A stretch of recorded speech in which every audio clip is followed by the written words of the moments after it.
Hello बच्चों, good morning. मैं रमन कुमार एक बार फिर से आप सभी का वेलकम करता हूं आपके अपने प्यारे चैनल रमन कॉन्सेप्ट पे। आइए हम लोग स्टार्ट करते हैं क्लास 10th का स्पेशल सीरीज जिसका नेम है लक्ष्य 1.0। लक्ष्य 1.0 जो कि क्लास 10th के स्टूडेंट के लिए स्पेशली डेडिकेटेड है। जो बच्चे 2027 में बोर्ड एग्जाम देंगे उसके लिए डेडिकेटेड है लक्ष्य 1.0 जिसका आज लेक्चर नंबर 1 है। हम लोग स्टार्ट करेंगे फिजिक्स से, चैप्टर फर्स्ट लाइट से। तो एक जोश जुनून के साथ हम लोग स्टार्ट करते हैं कुछ पंक्तियों के साथ। क्लास 10th के स्टूडेंट, ये आपके लिए है। तो खुद के खोज में निकल, तू किस लिए हताश है। तो खुद के खोज में निकल, तू किस लिए हताश है। तू चल, तेरे वजूद की समय को भी तलाश है। तो खुद की खोज में निकल, तू किस लिए हताश है। तू चल, तेरे वजूद की समय को भी तलाश है। कि चरित्र जब पवित्र है, कि चरित्र जब पवित्र है तो क्यों है ये दशा तेरी कि पापियों को हक नहीं कि ले परीक्षा तेरी। तो खुद की खोज में निकल, तू किस लिए हताश है। तो चल, तेरे वजूद की समय को भी तलाश है। और चुनर उड़ा के ध्वज बना, चुनर उड़ा के ध्वज बना, गगन भी कप कपाएगा।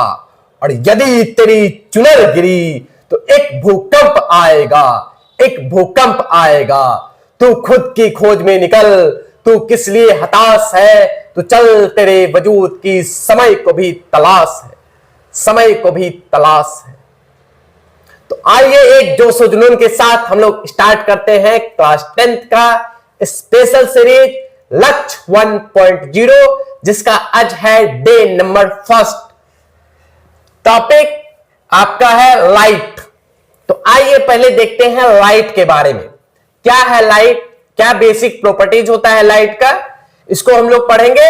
उसके बाद इसमें फर्स्ट टॉपिक आएगा reflection of light, next refraction of light और human eye and colourful world, ये हम लोगों को पढ़ना है। आइए स्टार्ट करते हैं टॉपिक फर्स्ट से, लाइट। नाउ तो लाइट क्या है, सबसे पहले लाइट के बारे में हम लोग देखेंगे। Light is a form of energy, light is a form of energy which provide us sensation of vision, which provides us sensation of vision। Light एक तरह का फॉर्म ऑफ एनर्जी है जो हम लोगों को सेंसेशन ऑफ विजन प्रोवाइड करता है। Sensation of vision that means देखने का क्षमता प्रदान करता है। लाइट के एब्सेंस में हम लोग किसी भी ऑब्जेक्ट को नहीं देख सकते हैं। किसी भी ऑब्जेक्ट को देखने के लिए क्या क्या चाहिए, तो सबसे पहले ऑब्जेक्ट का होना जरूरी है। सबसे पहले क्या चाहिए, ऑब्जेक्ट हो। सेकेंड, आई होना चाहिए प्रॉपरली, नहीं। Third, light. जैसे कोई भी ऑब्जेक्ट, सपोज दैट ये पेन है, कैसे दिखेगा, इस पे लाइट फॉल हुआ, रिफ्लेक्ट करके फिर आई तक आया। लाइट आ रहा है फिर रिफ्लेक्ट करके आई तक आ रहा है, तब हम लोग इसको देख पा रहे हैं। यदि लाइट नहीं होता, रूम में पूरा डार्क होता, बिल्कुल लाइट नहीं होता, पेन या बोर्ड ये विजिबल नहीं होता। तो लाइट एक फॉर्म ऑफ एनर्जी है जो सेंसेशन ऑफ विजन प्रोवाइड करता है, देखने का क्षमता प्रदान करता है। ठीक है, अब देखिए जैसे form of energy, different form of energy होता है, मैकेनिकल है, ठीक है, मैकेनिकल में काइनेटिक एनर्जी है, पोटेंशियल एनर्जी है, उसी तरीके से लाइट भी एक तरह का एनर्जी है। अंडरस्टूड। अब यदि हम लोग देखेंगे लाइट के बारे में, तो लाइट के बारे में कुछ कॉन्सेप्ट दिया गया है, नेचर ऑफ लाइट। आइए हम लोग थोड़ा सा इसको डिस्कस कर लेते हैं। ये प्रॉपरली क्लास 12th में आपको पढ़ना है, लेकिन थोड़ा सा हम लोग देखते हैं nature of light. Nature of light, तो नेचर ऑफ लाइट में लाइट का दो नेचर बताया गया है, टू नेचर के बारे में डिस्कस किया गया है। फर्स्ट है लाइट का wave nature, wave nature of light, wave nature. And second है पार्टिकल नेचर।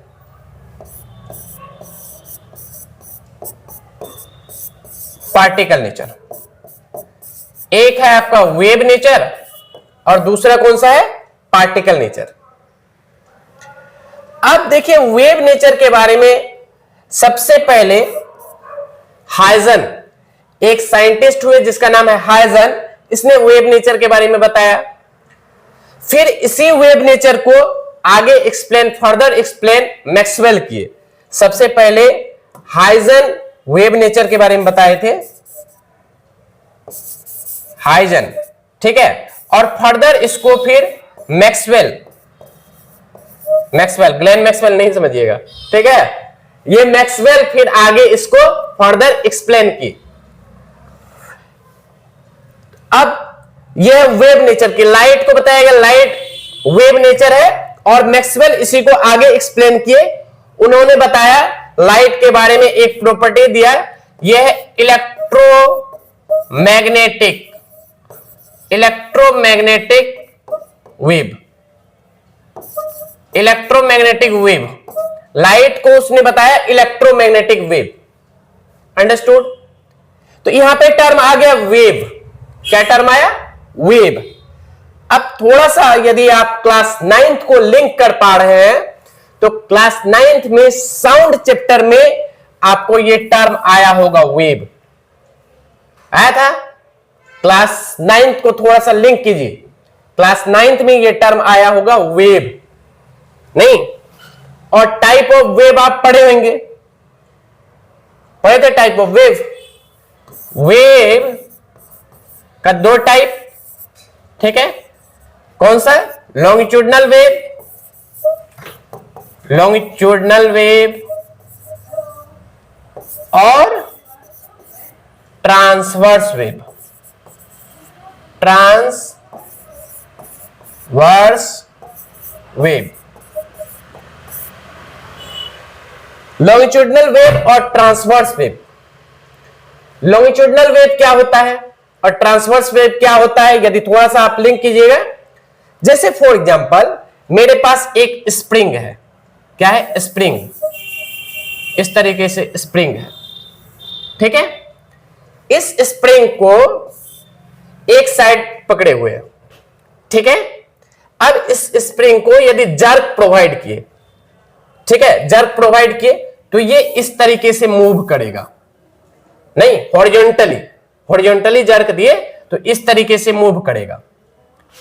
मतलब एनर्जी का मूवमेंट और ऑब्जेक्ट का मूवमेंट यदि सेम डायरेक्शन में हो, तो इसको हम लोग कहते हैं लॉन्गिट्यूडनल वेव।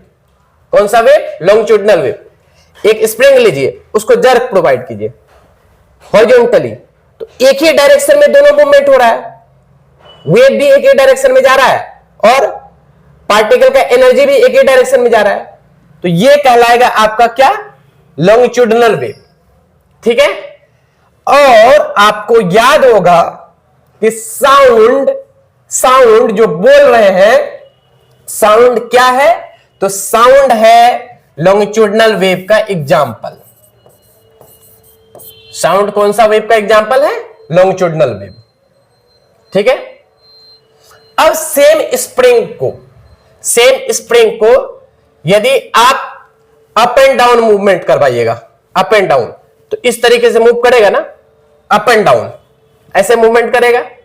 जैसे कभी टाइड्स वगैरह आता है, ठीक है, टाइड्स में तो ओशनिक करंट में वाटर का मूवमेंट इस तरह से होता है ना, सांप की तरह ऊपर नीचे, ऊपर नीचे ऐसे होता है, दैट मीन्स इस तरीके से मूवमेंट नहीं। तो इस तरीके से जब मूवमेंट होगा, ठीक है, इस तरीके से जब मूवमेंट होगा तो ये एग्जांपल हो जाएगा ट्रांसवर्स वेव का। किसका एग्जांपल? ट्रांसवर्स वेव का। लाइट कौन सा वेव है? ट्रांसवर्स वेव है। लाइट कौन सा वेव है? Transverse wave. और साउंड कौन सा वेव है? Longitudinal wave. अंडरस्टूड? अब देखिए, तो टर्म क्या आया? मैक्सवेल ने क्या बताया? Light is a electromagnetic wave और यहां पे ट्रांसवर्स वेव। तो यदि एग्जाम में आए लाइट के बारे में, तो लाइट कौन सा वेव है? लाइट इज एन इलेक्ट्रोमैग्नेटिक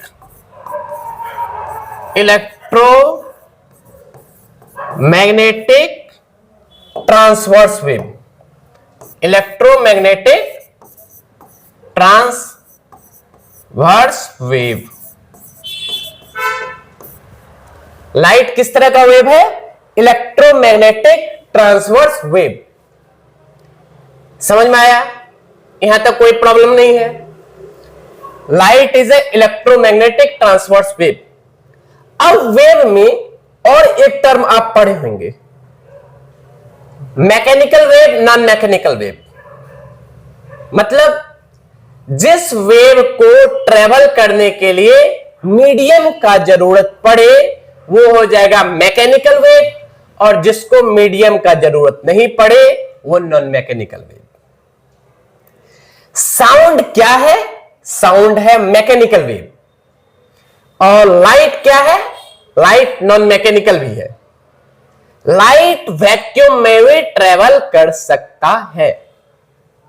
ठीक है, लाइट वैक्यूम में भी ट्रेवल कर सकता है। आप याद रखिएगा, जैसे लाइट है, ठीक है, लाइट का स्पीड 3 मीडियम में याद रखिएगा। जैसे स्पीड ऑफ लाइट, थोड़ा सा इसको ध्यान दीजिए, याद नहीं रखना है बस ऐसे। स्पीड ऑफ लाइट वैक्यूम में भी ट्रेवल कर सकता है और विथ हाई स्पीड ट्रेवल करता है। Speed of light in vacuum में स्पीड ऑफ लाइट कितना होता है? तो 3 × 10⁸ मीटर पर सेकेंड। कितना होता है speed of light in vacuum? 3 × 10⁸ metre per second. 3 lakh kilometre एक सेकेंड में। बहुत ज्यादा स्पीड है, ठीक है। स्पीड ऑफ लाइट वैक्यूम में बहुत हाई है, 3 × 10⁸ मीटर पर सेकेंड। अब और एक मीडियम में यदि देखिएगा, एयर में, तो एयर में 2.98 × 10⁸ मीटर पर सेकेंड होता है। कितना होता है? 2.98 × 10⁸ मीटर पर सेकेंड। अच्छा, यदि इसको राउंड अप फिगर में लेंगे तो 3 हो जाएगा, नहीं? तो कैलकुलेशन के लिए हम लोग वैक्यूम में और एयर में speed of light same consider करते हैं। वैक्यूम में और एयर में speed of light same consider किया जाता है। कितना? तो 3 × 10⁸ मीटर पर सेकेंड। कोई डाउट है? आराम से पढ़िए, बेस्ट टू बेस्ट कंटेंट मिलेगा। इससे बेस्ट कंटेंट शायद ही आपको क्लास 10th के लिए मिले। बेस्ट कंटेंट मिलेगा, एक एक टॉपिक समझ में आएगा। आराम से कॉपी पेन लेकर के बैठिए, प्रॉपर नोट्स बनाइएगा। आपको एक एक टॉपिक में कोई डाउट नहीं रहेगा, सारा कॉन्सेप्ट क्लियर होगा, और जितना उसको आप रिवाइज कीजिएगा आपके लिए बेनिफिशियल है। और एक क्वेश्चन जितना पढ़ा रहे हैं उससे एक क्वेश्चन बाहर नहीं आएगा, ठीक है। तो हम लोग स्टार्ट करते हैं। जैसे वैक्यूम और एयर में, वैक्यूम में कितना है speed of light? 3 into 10⁸ metre per second. Air में कितना है? 2.98 इंटू 10⁸ मीटर पर सेकेंड। तो कैलकुलेशन के लिए हम लोग वैक्यूम और एयर में सेम कंसीडर करते हैं, कितना? तो 3 इंटू 10⁸ मीटर पर सेकेंड। कोई डाउट? बिल्कुल नहीं। अब और एक मीडियम का याद रखिएगा। उसके बाद है water, speed of light in water. तो वाटर में कितना होता है? तो वाटर में होता है 2.25 into 10⁸ metre per second. Water में कितना होता है? 2.25 into 10⁸ metre per second speed of light. कोई डाउट? और एक मीडियम में, ग्लास में, बस यही ग्लास। ग्लास में स्पीड ऑफ लाइट कितना होता है? तो ग्लास में होता है 2 into 10⁸ metre per second. Speed of light in glass 2 into 10⁸ metre per second. कोई डाउट? बिल्कुल नहीं। ठीक है। अच्छा, एक ऑब्जर्वेशन आप किए होंगे, क्या ये वैक्यूम है? वैक्यूम में ये एयर है, वाटर है, ग्लास है। अच्छा बताइए, डेंसिटी किसका कम है? डेंसिटी किसका कम है? वैक्यूम मतलब बिल्कुल स्पेस ही स्पेस है, स्पेस ही स्पेस है, तो डेंसिटी इसका सबसे कम नहीं, डेंसिटी कम होगा। उसके बाद एयर, बीच में एयर आ गया तो थोड़ा सा डेंसिटी इंक्रीज होगा। वैक्यूम था, बिल्कुल कुछ खाली जगह है, खाली जगह मतलब डेंसिटी बिल्कुल नहीं, कम हो गया डेंसिटी। एयर आया तो थोड़ा डेंसिटी बढ़ा, वाटर आया और डेंसिटी बढ़ा। उसके बाद ग्लास है, ग्लास का डेंसिटी वाटर से ज्यादा हो जाएगा। तो जैसे जैसे डेंसिटी क्या हो रहा है? डिक्रीज हो रहा है, सॉरी डेंसिटी इंक्रीज हो रहा है। इसका डेंसिटी इससे ज्यादा है, डेंसिटी ज्यादा है, डेंसिटी ज्यादा है। जैसे जैसे डेंसिटी इंक्रीज हो रहा है तो स्पीड देखिए, 3 इंटू 10⁸ से 2.9 इंटू 10⁸ हो गया। उसके बाद 2.25 इंटू 10⁸ हो गया, फिर 2 इंटू 10⁸ हो गया। मतलब डेंसिटी यदि डिक्रीज हो रहा है, यदि डेंसिटी इंक्रीज हो रहा है तो स्पीड ऑफ लाइट क्या हो रहा है? डिक्रीज हो रहा है। नहीं, वैक्यूम से एयर में डेंसिटी बढ़ा तो स्पीड 3 से 2.98 हो गया। घट गया ना? डेंसिटी बढ़ा तो स्पीड क्या हो गया? कम हो गया। कोई डाउट? तो इस केस में डेंसिटी टर्म नहीं आता है, इस केस में क्या टर्म आता है? Optical density. क्या टर्म आता है? Optical density. डेंसिटी मतलब क्या हो गया? डेंसिटी मतलब जैसे वॉल है तो वॉल का डेंसिटी कह सकते हैं, लेकिन क्या वॉल से लाइट पास करेगा? एक दीवार है उससे लाइट पास करेगा? नहीं करेगा। लेकिन ग्लास से लाइट पास कर सकता है। तो ऑप्टिकल डेंसिटी क्या है? ट्रांसपेरेंट मीडियम होना चाहिए। मीडियम कौन सा होना चाहिए? ट्रांसपेरेंट। जैसे एयर ट्रांसपेरेंट मीडियम है, वाटर ट्रांसपेरेंट है, ग्लास ट्रांसपेरेंट है, इस पार से उस पार दिखे। तो मीडियम का डेंसिटी यदि बढ़ेगा, वैक्यूम से ये डेंसिटी एयर में बढ़ा तो स्पीड क्या हो गया? डिक्रीज हो गया। फिर एयर से वाटर में डेंसिटी बढ़ा तो स्पीड क्या हो गया? डिक्रीज हो गया। फिर वाटर से ग्लास में डेंसिटी बढ़ा तो स्पीड क्या हो गया? डिक्रीज हो गया। कोई डाउट? तो स्पीड ऑफ लाइट और ऑप्टिकल डेंसिटी एक दूसरे का इनवर्सली प्रोपोर्शनल है। इसको हम लोग रिफ्रैक्शन ऑफ लाइट में पढ़ेंगे और ये हम लोगों को अंडरस्टैंडिंग में काफी हेल्प करेगा। ठीक है? तो ये हो गया। अब उसके बाद देखिए, नेक्स्ट है लाइट के बारे में जब बताया गया तो लाइट स्ट्रेट लाइन में ट्रेवल करता है। Light travels in straight path. Straight path. This property of light is known as rectilinear propagation of light. Rectilinear propagation of light. That means light जब स्ट्रेट लाइन में travel करता है तो वो property light का rectilinear propagation of light कहलाता है। Rectilinear that means straight line में ट्रेवल। कोई डाउट? लेकिन हां, थोड़ा सा इसमें कंसस रहिए। एग्जाम में क्या आता है, एग्जाम में यदि असर्शन रीजन बेस्ड क्वेश्चन बनेगा तो इसमें थोड़ा चेंज हो जाएगा। क्या चेंज होगा? टर्म आपको दे देगा इसी में, लाइट ऑलवेज, एक केवल टर्म ऐड करेगा, केवल एक टर्म ऐड होगा, always.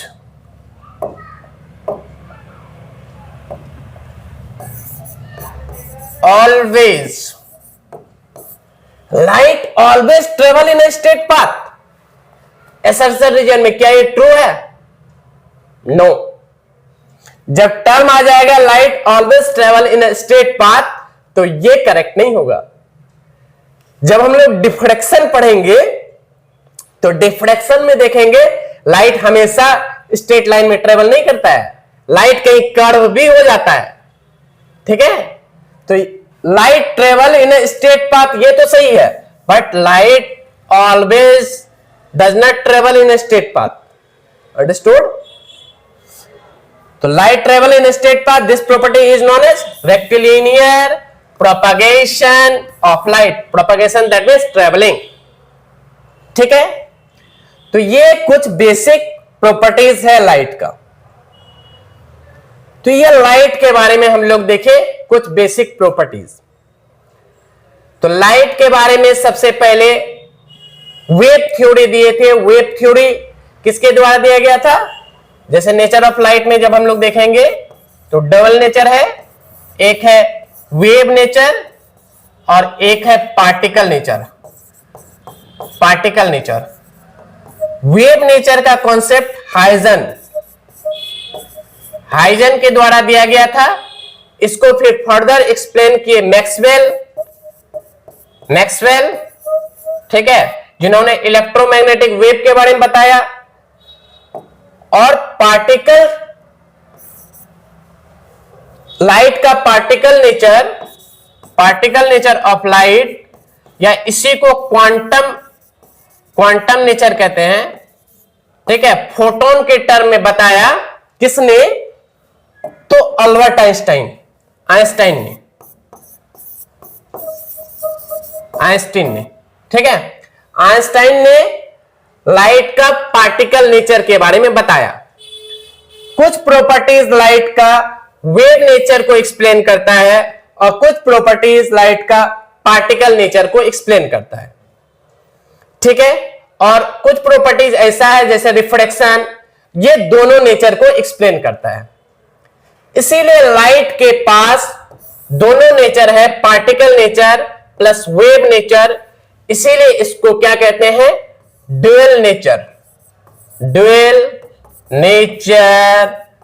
Of light. Dual nature of light.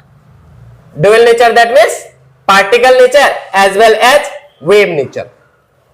Understood? अब ड्यूअल नेचर ऑफ लाइट के बारे में प्रॉपरली क्लास 12 में पढ़ना है, एक चैप्टर फिजिक्स में। ठीक है, तो ये बेसिक कॉन्सेप्ट था लाइट के बारे में। फिर ल्यूमिनस ऑब्जेक्ट है, नॉन ल्यूमिनस ऑब्जेक्ट है। ल्यूमिनस ऑब्जेक्ट जिसका खुद का लाइट हो, जैसे सन है, बल्ब है, ये ल्यूमिनस ऑब्जेक्ट हो जाएगा। नॉन ल्यूमिनस ऑब्जेक्ट जैसे मार्कर है, मार्कर इसीलिए दिख रहा है, लाइट आ रहा है, इस पे पड़ रहा है, इसका अपना लाइट नहीं है। मून का अपना लाइट नहीं है, तो नॉन ल्यूमिनस सब्जेक्ट। तो ये सब बेसिक कॉन्सेप्ट है, क्लास 8 में भी पढ़े होंगे। आइए अब हम लोग स्टार्ट करते हैं topic reflection of light, most important topic. अब यहां से बोर्ड में जो क्वेश्चन आएगा वो स्टार्ट यहीं से होगा, तो अब कंससली ध्यान दीजिए।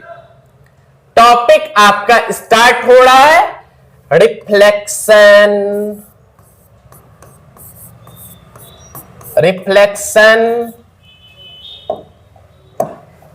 Of light. Reflection of light क्या होता है? रिफ्लेक्शन ऑफ लाइट एकदम आसान भाषा में समझेंगे। रिफ्लेक्शन, जैसे लाइट यहां पे लगा हुआ है, ये लाइट टकराया बोर्ड से, फिर बोर्ड से टकराने के बाद रिटर्न आ गया, बोर्ड से टकराने के बाद फिर रिटर्न आया, यही है reflection. When any ray of light is striking on any surface and return back into same medium, मतलब एयर से जा रहा है, टकराया, रिटर्न एयर में आ गया, तो यही प्रॉपर्टी क्या कहलाएगा? Reflection of light. यदि एक वर्ड में डिफाइंड करना चाहे रिफ्लेक्शन, तो सिंपल डेफिनेशन है bouncing back of light. Bouncing back of light मतलब bouncing back of light, light गया, टकराया, रिटर्न आ गया, नहीं, तो यही प्रॉपर्टी क्या कहलाएगा? Reflection of light. अंडरस्टूड? थोड़ा और यदि डेफिनेशन डिफाइंड करना चाहें तो ऐसे लिख सकते हैं, क्या? When any beam of light is falling, when any beam of light is falling on any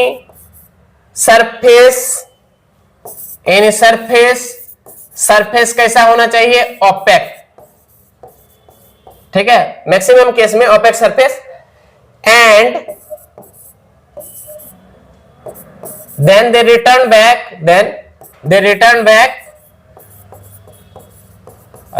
back into same medium.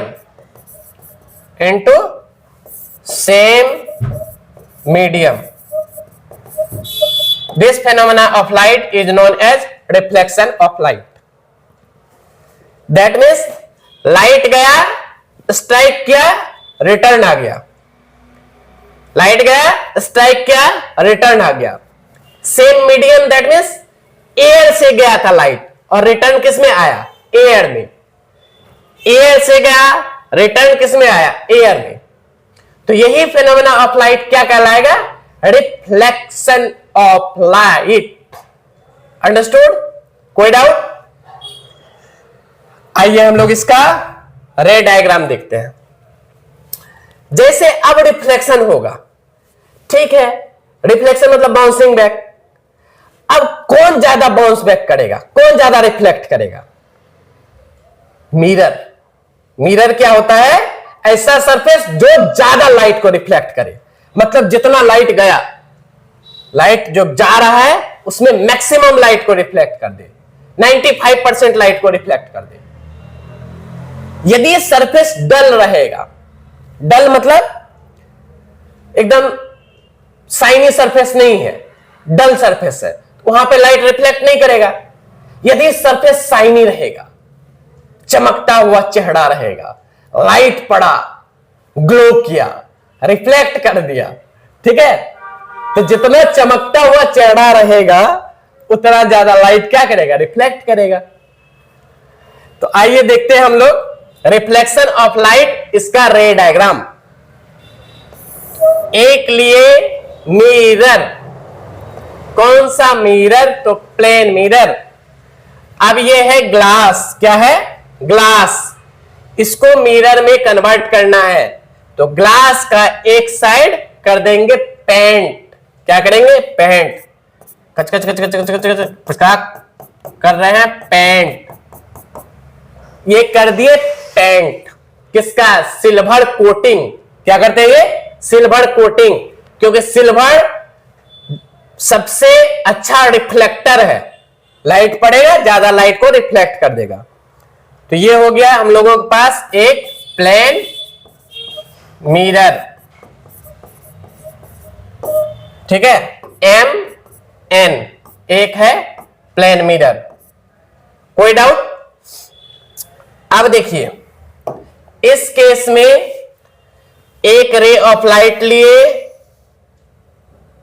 और ये मिरर पे स्ट्राइक किया। कोई डाउट?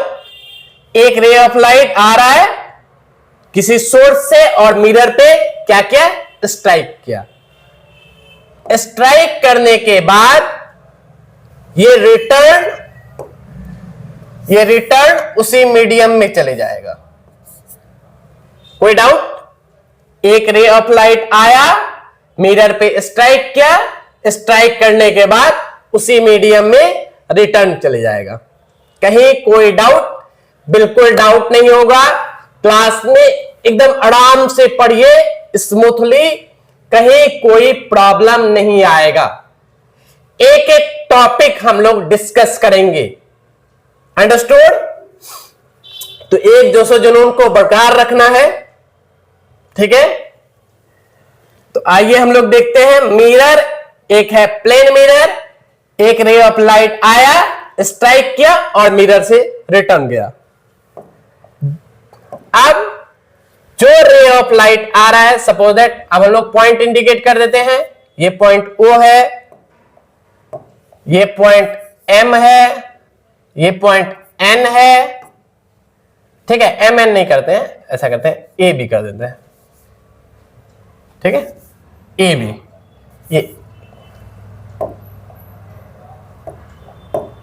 ये A है। What happen?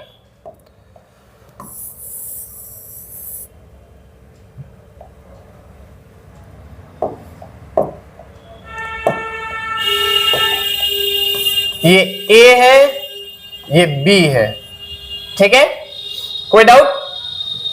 अब जो रे आ रहा है, जो रे आ रहा है उसको कहते हैं इंसिडेंट रे। जो आ रहा है वो क्या कहलाता है? इंसिडेंट रे। Incident ray. कोई डाउट? जो आया वो इंसिडेंट रे, जो रिटर्न गया वो कहलाता है रिफ्लेक्टेड रे। आफ्टर रिफ्लेक्शन जो रिटर्न गया वो कहलाएगा रिफ्लेक्टेड रे। कोई डाउट? अब हम लोग ऐसा कर सकते हैं कि एक लाइन बीच से ड्रॉ करें। ये जैसे एक प्लेन मिरर है, एक लाइन बीच से ड्रॉ करें जो इसको इक्वली डिवाइड करे। ठीक है, इस एंगल को इक्वली डिवाइड करे और ये परपेंडिकुलर लाइन होना चाहिए, मतलब 90 डिग्री, मिरर के बीच का लाइन 90 डिग्री। तो इस लाइन को कहा जाता है नॉर्मल। ये ON कर देते हैं, ये क्या होगा? नॉर्मल। नॉर्मल मीन्स सिंपल होता है परपेंडिकुलर। ठीक है, एक हो गया इंसिडेंट रे, एक रिफ्लेक्टेड रे और एक हो गया नॉर्मल। कोई डाउट? बिल्कुल नहीं, कहीं कोई डाउट नहीं।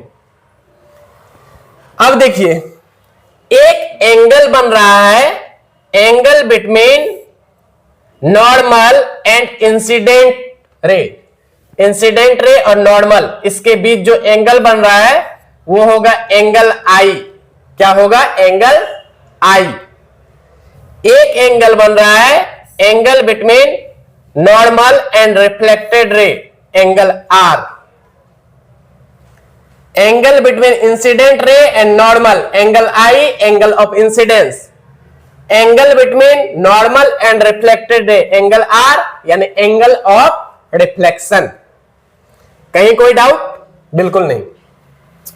अब देखिए ये जो पॉइंट है, जिस पॉइंट पे इंसिडेंट रे आ रहा है, रिफ्लेक्टेड रे जा रहा है और नॉर्मल, ये जो पॉइंट है, इस पॉइंट को कहते हैं पॉइंट ऑफ इंसिडेंस।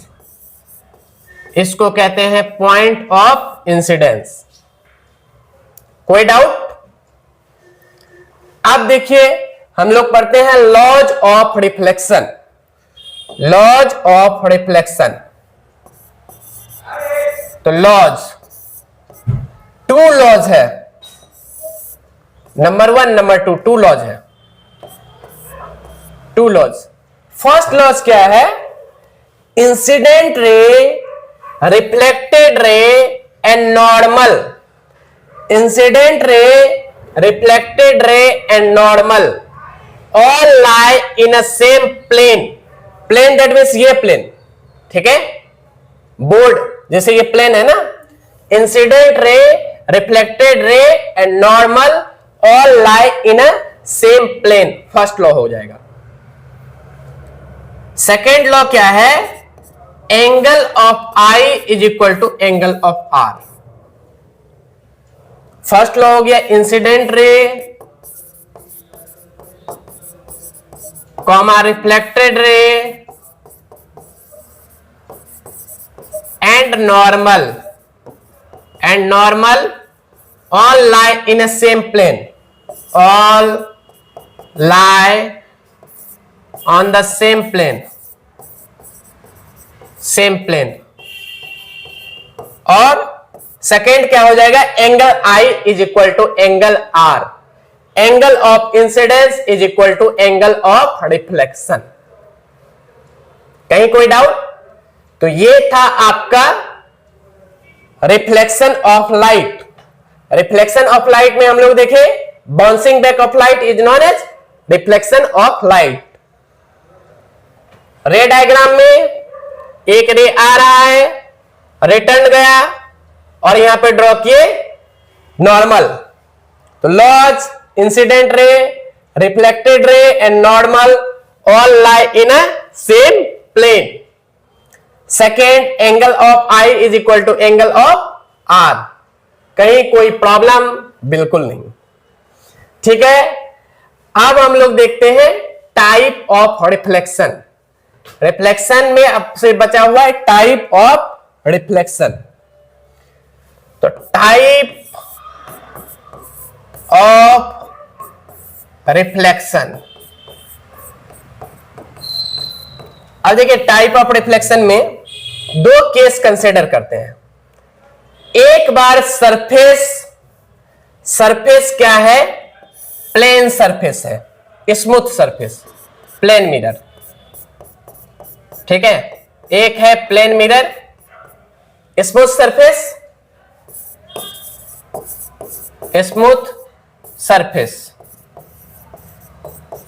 और एक सरफेस है रफ, इस तरह से उबड़ खाबड़ सरफेस है, रफ सरफेस,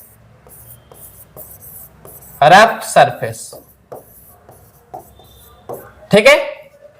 अब दोनों केस में क्या करते हैं? पैरेलल बीम ऑफ लाइट को स्ट्राइक करवाते हैं, ठीक है।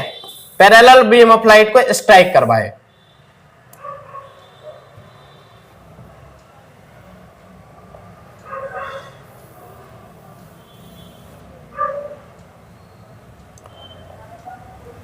इस केस में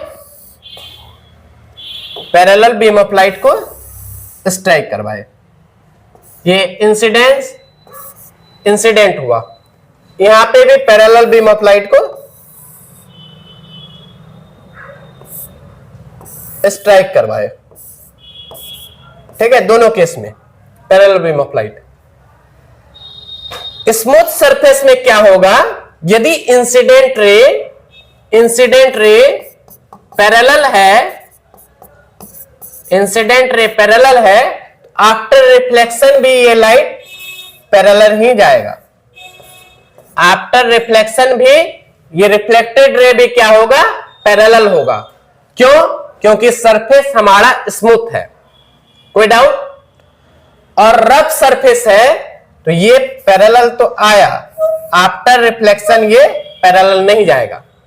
आफ्टर रिफ्लेक्शन हो सकता है कि कट करे या डिस्टेंस ज्यादा हो जाए, मतलब इंसिडेंट रे पैरेलल है, इंसिडेंट रे, बट रिफ्लेक्टेड रे पैरेलल नहीं है, रिफ्लेक्टेड रे पैरेलल नहीं है। तो इसी टाइप के रिफ्लेक्शन को यदि ये रेगुलरली जा रहा है, that means incident ray parallel है और रिफ्लेक्टेड रे भी पैरेलल है, तो इस टाइप के रिफ्लेक्शन को कहते हैं रेगुलर रिफ्लेक्शन। क्या कहते हैं इसको? Regular reflection. ठीक है। और यदि इंसिडेंट रे पैरेलल है बट रिफ्लेक्टेड रे पैरेलल नहीं हो, तो इस टाइप के रिफ्लेक्शन को हम लोग कहते हैं इर्रेगुलर रिफ्लेक्शन। इर्रेगुलर, जैसे आप हो जाते हैं इर्रेगुलर, आप लगातार रेगुलर क्लास नहीं करते हैं तो आप हो गए इर्रेगुलर। ठीक है, तो आपको रहना है रेगुलर, तो ये हो गया इर्रेगुलर रिफ्लेक्शन, या इसी का दूसरा नेम है डिफ्यूज रिफ्लेक्शन। इसी का और क्या नाम है? डिफ्यूज। बिल्कुल डिफ्यूज कर गया, डिफ्यूज रिफ्लेक्शन। सरफेस स्मूथ है तो पैरेलल बीम ऑफ लाइट आया, पैरेलल गया, रेगुलर। सरफेस रफ है तो पैरेलल बीम ऑफ लाइट आया बट पैरेलल नहीं गया, तो क्या हो गया? वो डिफ्यूज रिफ्लेक्शन या इर्रेगुलर रिफ्लेक्शन। तो आज हम लोग कंप्लीट किए regular reflection, irregular reflection, reflection of light, light का नेचर, स्पीड ऑफ लाइट। तो इतना पार्ट हम लोग कंप्लीट किए।